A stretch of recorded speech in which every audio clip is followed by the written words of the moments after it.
మాటని ఉదాహరణగా చెప్తున్నాను అధ్యక్ష. గాలి నీరు లేక గడపవచ్చు, గ్రాసమును లేక ఎట్టెట్టో గడపవచ్చు, గడపవచ్చునే ఒక గడి అయినా గ్రంథాలయము లేని గ్రామము వందు. అనగా గాలి నీరు ఆహారం లేకపోయినా బ్రతకొచ్చు, కానీ గ్రంథాలయం లేని ఊర్లో బ్రతకడం కష్టమని ఆయన ప్రస్తావించారు. అలాంటి మహానుభావుడు చెప్పిన విషయంలో మనం ఒకసారి ఆలోచించాల్సిందిగా కోరుతున్నాను అధ్యక్ష. గ్రంథాలయాలలో పనిచేసే సిబ్బంది జీతాలకు తగినంత గ్రాంట్ ఇవ్వకపోవడం వల్ల స్థానిక సంస్థల నుంచి వచ్చే సెజ్ని జీతాలకు వాడుకోవడం, దానివల్ల గ్రంథాలయాలు అభివృద్ధి చేయకపోవడం వాస్తవమేనా? తత్ఫలితంగా పుస్తకాలు కొనుగోలు కానీ లేదంటే కొత్త గ్రంథాలయాల నిర్మాణానికి కానీ అన్నీ నిలిచిపోయిన విషయం వాస్తవమేనా? జిల్లా కేంద్రాల్లో అన్ని గ్రంథాలయాలు డిజిటలైజేషన్ చేసే ఆలోచన ప్రభుత్వం చేస్తుందా అని మీ ద్వారా మంత్రి వారిని కోరుతున్నాను అధ్యక్ష. అదేవిధంగా ఈ డిజిటలైజేషన్ చేసి ఈ లాగిన్ ఐడి పాస్వర్డ్స్ కానీ ప్రజలకు అందజేయగలిగితే అదొక మంచి ఆలోచన అవుతుంది అధ్యక్ష. అందరూ కూడా పుస్తకాలు ఇక్కడ మన లైబ్రరీస్లో ఉండే అన్ని పుస్తకాలు వాడే అవకాశం ఉంటుంది అధ్యక్ష. రాష్ట్ర వ్యాప్తంగా దాదాపు 2000 పైచిలుకు మంది లైబ్రేరియన్లు, వాచ్మెన్లు, రికార్డ్ అసిస్టెంట్లు ఈ గ్రంథాలయాల్లో పోస్టులు ఖాళీ ఉండడం విషయం వాస్తవమేనా? వీటిని భర్తీ చేసే ఆలోచన ప్రభుత్వం ఏమన్నా చేస్తుందా అని మంత్రి వారిని కోరుతున్నాను అధ్యక్ష. అదేవిధంగా కాంపిటేటివ్ ఎగ్జామ్స్కి కావాల్సిన పుస్తకాలు డిఎస్సికి కానివ్వండి, బ్యాంక్ కోచింగ్ కానివ్వండి, గ్రూప్ 1, గ్రూప్ 2 సర్వీసెస్కి కానివ్వండి, ఇలాంటి పుస్తకాలు దీంట్లో అందుబాటులో ఉంటున్నాయా?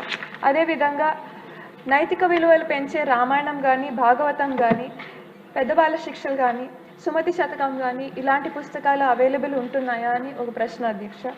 ఇంకా మేజర్ పంచాయతీలో బుక్ డిపాజిట్ సెంటర్లకు బదులుగా మినీ లైబ్రరీలు ఏర్పాటు చేసే ఆలోచన ప్రభుత్వం చేస్తోంది అధ్యక్ష. ధన్యవాదాలు అధ్యక్ష. ధన్యబాబు గారు. ఎందుకంటే చాలా కీలకమైన అంశం ఇది. నాకు పర్సనల్ సబ్జెక్ట్ కూడా. ఎందుకంటే వాస్తవంగా చిన్నప్పుడు నేను పెద్ద లైబ్రరీకి వెళ్ళేవాడిని కాదు అధ్యక్ష. కానీ ఈరోజు దేవాంశం చూస్తే పెద్ద ఎత్తున పుస్తకాలు చదువుతాడు అధ్యక్ష. ఆ అలవాటు అనేది బ్రహ్మి నేర్పించింది. సో దేవాంశ్కి మొన్న మేము లండన్కి వెళ్తే కూడా 5 పుస్తకాలు కొంటే 5 రోజుల్లో 5 పుస్తకాలు చదివేశాడు అధ్యక్ష. సో వాస్తవంగా చాలా ఇంపార్టెంట్ హ్యాబిట్ అధ్యక్ష. ఎందుకంటే చాలా creative thinking, out of the box thinking అనేది లైబ్రరీలో పుస్తకాలు చదివేదాని ద్వారా వస్తుందని నేను కూడా బలంగా నమ్ముతున్నాను అధ్యక్ష. ఈ సబ్జెక్ట్ మీద మండలి బుద్ధప్రసాద్ గారు, పల్లె సుందరారెడ్డి గారు, గణబాబు గారు మాట్లాడారు అధ్యక్ష. మొదటి అంశం అధ్యక్ష, సెంట్రల్ లైబ్రరీ గురించి గౌరవ సభ్యులు కూడా బుద్ధప్రసాద్ గారు పోయిన సమావేశాల్లో ప్రస్తావించారు ఒక సందర్భంలో. దానికోసం అధ్యక్ష సుమారుగా 150 కోట్ల రూపాయలు ఖర్చు అవుతుందని మేము అంచనా వేసాం. ఎందుకంటే మీరు కోరినట్టు వరల్డ్ క్లాస్ లైబ్రరీ కట్టాలి. అంటే కేవలం మన రాష్ట్రంలో కాదు, మన దేశంలో ఎక్కడ లేని విధంగా ఒక వరల్డ్ క్లాస్ లైబ్రరీ ఉండాలి. కేవలం ఇన్ఫ్రాస్ట్రక్చరే కాదు, మనకు కావాల్సిన మ్యాన్యుస్క్రిప్ట్స్ ఇవన్నీ కూడా మనకు చాలా ఉన్నాయి అధ్యక్ష. ఇవన్నీ కాపాడాల్సిన బాధ్యత మనందరిపైన ఉంది కనుక చేయాలని నిర్ణయం తీసుకున్నాం. ఈరోజు గౌరవ ఇండస్ట్రీస్ మినిస్టర్ గారు హౌస్లో లేరు, ఆయన కౌన్సిల్లో ఉన్నారు. టీజీ భరత్ గారు నేను ఇట్లానే సింగపూర్లో మాట్లాడుతున్నప్పుడు ఆయన పర్సనల్గా తీసుకుని శోభా డెవలపర్స్ అని వరల్డ్ వైడ్ వాళ్ళు ఉన్నారు అధ్యక్ష. వాళ్ళు యాక్చువల్లీ ఆంధ్రాకి సంబంధం లేని వారు. బట్ వాళ్ళు ముందుకు వచ్చి మీ రాష్ట్రం మంచి లైబ్రరీ చేస్తుందని మేము విన్నాము అని 100 కోట్ల రూపాయలు శోభా డెవలపర్స్ ఈరోజు ఆంధ్ర రాష్ట్రానికి వాళ్ళు డబ్బులు ఇస్తాం కూడా జరిగింది. ఇది వచ్చే 4 సంవత్సరాలు మేము ఖర్చు పెడతాం. మిగతా డబ్బులు రాష్ట్ర ప్రభుత్వము దాతలు జోడించి ఒక వరల్డ్ క్లాస్ లైబ్రరీ ఏర్పాటు చేస్తామని ఈ సభాముఖంగా నేను మీకు హామీ ఇస్తున్నాను. ఈ రోజు నుంచి కరెక్ట్గా 24 నెలలు టార్గెట్ పెట్టుకుని గౌరవ స్పీకర్ గారి సమక్షంలో ఓపెనింగ్ కూడా చేద్దామని గౌరవ సభ్యులకి నేను తెలియజేస్తున్నాను. రెండో అంశం అధ్యక్ష, వాస్తవంగా మనం ఒక్కసారి చూస్తే గౌరవ సభ్యులు చెప్పినట్లు పుస్తకాలు కొనుగోలు అనేది వాస్తవంగా సరిగా జరగట్లేదు.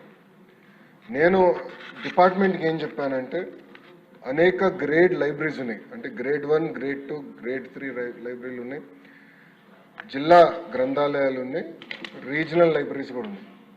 అసలు ఒక్కొక్క లైబ్రరీలో మినిమం బుక్స్ ఏమేమి ఉండాలి అది నాకు క్లారిటీ ఇవ్వండి.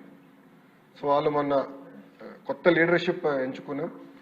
అక్కడ చాలా స్పష్టంగా చెప్పి మినిమం బేసిక్ బుక్స్ ఏమేమి ఉండాలో మీరు ఐడెంటిఫై చేయండి. దానికి ఎంత అవుతుందో నాకు చెప్పండి. అది ప్రభుత్వం కొనుగోలు చేసి ఆ లైబ్రరీలో ప్రజలకి అందుబాటులోకి మేము తీసుకొస్తాం. అది రెండో పాయింట్.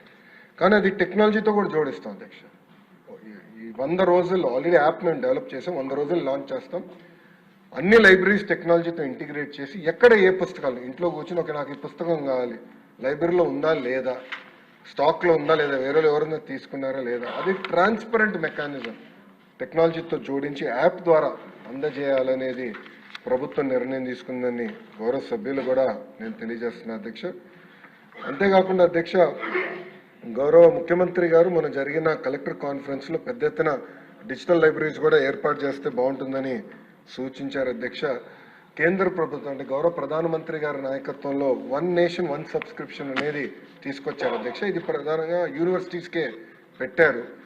కేంద్ర మంత్రితో నేను చర్చించి ఇది తప్పనిసరిగా పంచాయతీ లెవెల్ వరకు తీసుకెళ్ళి, ఇన్ఫాక్ట్ పొద్దునే డిస్కషన్ వార్డ్ GSWS గ్రామ సచివాలయం, వార్డ్ సచివాలయాలు ఉన్నాయి కనుక ఇన్ఫ్రాస్ట్రక్చర్ కొంతవరకు ఏర్పడింది, కానీ అక్కడ ఒక reading room, digital reading room ఏర్పాటు చేసి ఈ 1 నేషన్ 1 సబ్స్క్రిప్షన్ అనేది ఆ స్థాయికి తీసుకెళ్తే చాలా మార్పు వస్తుందని బలంగా నమ్మాం. అది కూడా చేస్తామని గౌరవ సభ్యులకు తెలియజేస్తున్న అధ్యక్ష. అదేవిధంగా జిల్లా గ్రంథాలయాలు ఇప్పుడు 13 ఉన్నాయి అధ్యక్ష, కానీ రాష్ట్రంలో 26 జిల్లాలు ఏర్పడినాయి.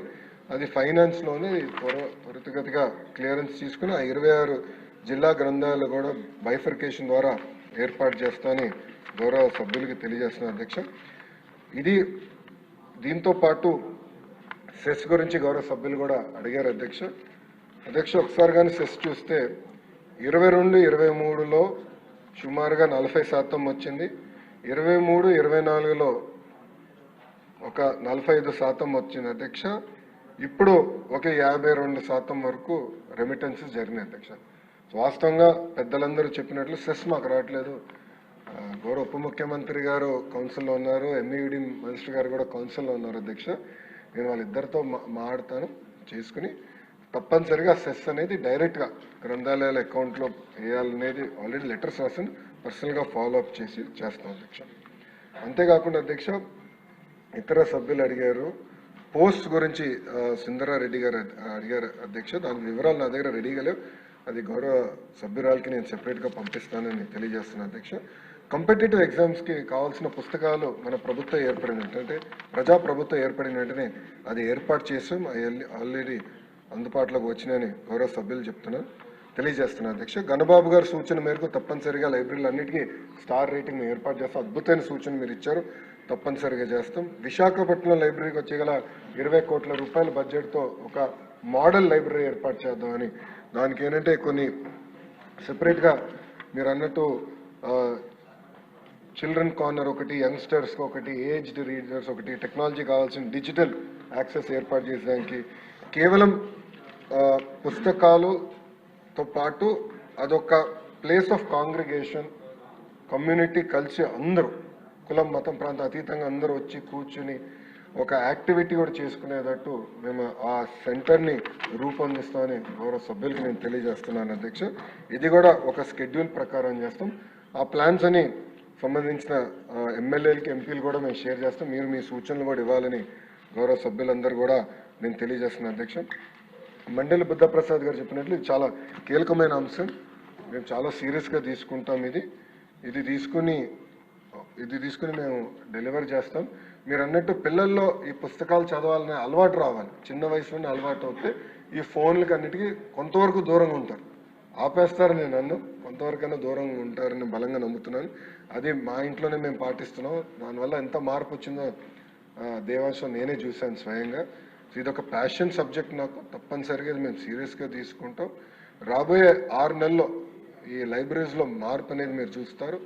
మంగళగిరి నియోజకవర్గంలో ఒక మోడల్ లైబ్రరీ, ఎందుకంటే నేను కూడా అన్ని 175 నియోజకవర్గాల్లో ఒక మోడల్ లైబ్రరీ కూడా ఉండాలని ఒక నిర్ణయం తీసుకున్నాం. దానికి ఎలా ఉంటే బాగుంటుంది అనేది మంగళగిరిలో మేము ఆల్రెడీ ఏర్పాటు చేస్తున్నాం. ఎండ్కి వచ్చింది వర్క్, అక్టోబర్లో మేము ప్రారంభిస్తాం. దానికి మిమ్మల్ని కూడా పిలుస్తాం అధ్యక్ష, మీ చేతుల మీదుగా ప్రారంభిద్దాం. మీరు కూడా చూసిన ఫీడ్బ్యాక్ ఇవ్వండి. ఇచ్చి ఒక మోడల్ ఐడెంటిఫై చేస్తే 175 నియోజకవర్గాల్లో ఒక మోడల్ లైబ్రరీ ఏర్పాటు చేసి, ఇదంతా ఇప్పటివరకు హార్డ్వేర్ గురించి మాట్లాడు. ఇప్పుడు సాఫ్ట్వేర్ కూడా ఏంటంటే ప్రతి నెల ఎలాంటి యాక్టివిటీస్ చేయాలి లైబ్రరీలో, అంటే పిల్లల్ని ఆకర్షించుకునే విధంగా ఎలా చేయాలి, ఎండాకాలం సెలవులు వస్తే ఎలాంటి యాక్టివిటీస్ పెట్టాలి, ఇదంతా కూడా చర్చిస్తున్నాం. కార్టూనిస్ట్ కూడా మేము కలిసాం అధ్యక్ష. గతంలో కార్టూనిస్ట్గా పనిచేసిన వారిని కూడా కలిస్తే కార్టూన్ చాలామంది అదొక యాక్టివిటీ ప్యాషన్గా చేస్తారు.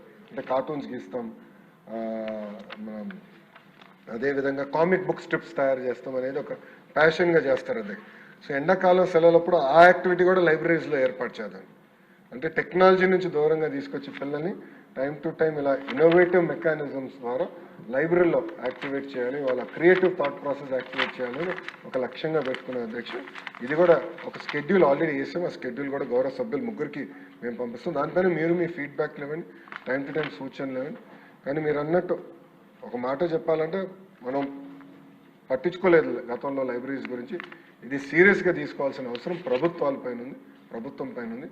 తప్పనిసరిగా మీ అందరి సూచనల మేరకు ఇది ఒక మోడల్, దేశానికి ఒక మోడల్గా రూపొందించే బాధ్యత ప్రభుత్వం తీసుకుంటుందని గౌరవ సభ్యులు తెలియజేస్తున్నారు.